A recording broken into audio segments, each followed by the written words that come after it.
इकडे एका बाजूला सरपंच काहीबाही बोलत बसला होता आणि यशवंत जुजबी प्रतिसाद देत होता.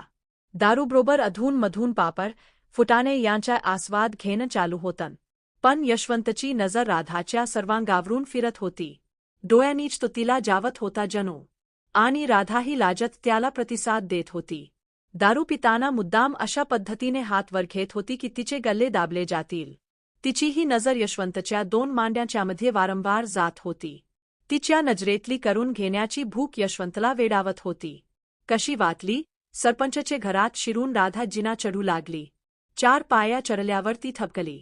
तिने मागे वून बघितलं तर यशवंत पहिल्या पायरीवरच होता. त्याचे डोळे आणि तिची मांडी एकाच पातीवर होती आणि त्याची नजर तिच्या मांडीवरच खिलेली होती. येताय ना वह? राधाने मादक स्वरांत विचारलं. तिची ती नजर म्हणजे निमंत्रणच होतं जणू. यशवंत पाया चढत तिच्यापाशी गेला. ती अजून वरती गेली नव्हती.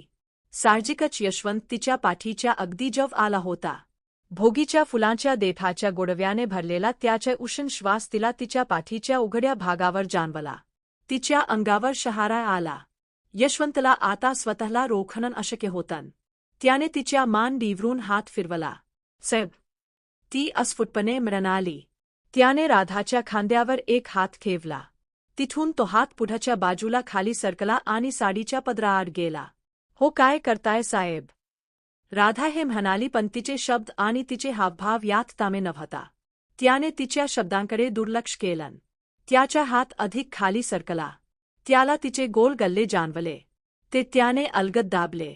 दुसऱ्या हाताने तिची मांडीही थोडी दाबली. हे चुकीचं?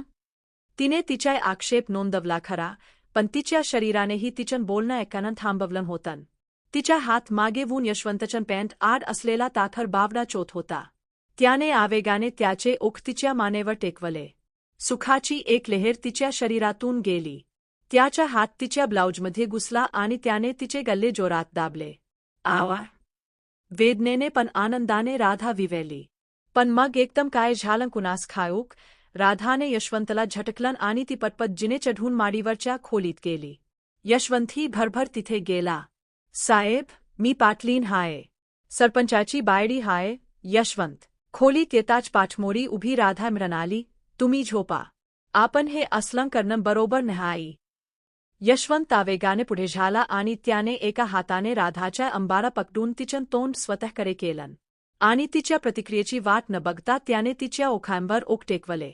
राधाने हलकासा प्रतिकार केला, पण यशवंतने ताकदीने तिचा हात वून तिच्या मागे धरून खेवला. तिचे ओठ चोखत त्याने आपली जीभ तिच्या तोंडात खुसवली. तिच्या ओखायना चोखून झाल्यावर त्याने डोकं मागे घेतलं. दोघांचे ओठ विलग झाले. त्या जबरदस्ती चुंबनामुळे तिचा अंबारा सुटला आणि तिचे कुरे कायबोर दात केस तिच्या पाठीवर पसरले. रांडे, मला कायक्त नाही काय? तुझ्या बाप्याला मी जेलमध्ये टाकू नये म्हणून तू हे असले कपडे करून माझ्यापाशी आलीयेस. अन आताही नको नको ची नाटकन. एका झटक्यात त्याने तिचा पदर दूर केला आणि दुसऱ्या एका झटक्यात तिचा ब्लाऊ टरातरा फाडला. इतके सुंदर गोल गल्ले त्याने आयुष्यात कधी बघितले नव्हते. तिचे काय बेदाने ताखडले होते. साहजिकच त्याचं हे रासवट वागणं आणि तिला काबूत घेणं तिला आवडलं होतं. त्याने तिची साडीवर केली आणि दोन्ही मांड्यांच्यामध्ये तिच्या चीत बोटन खुपसली आणि इथे इतकी ओली झालीयेस यावरून कळतं की तुला हे आवडतंय.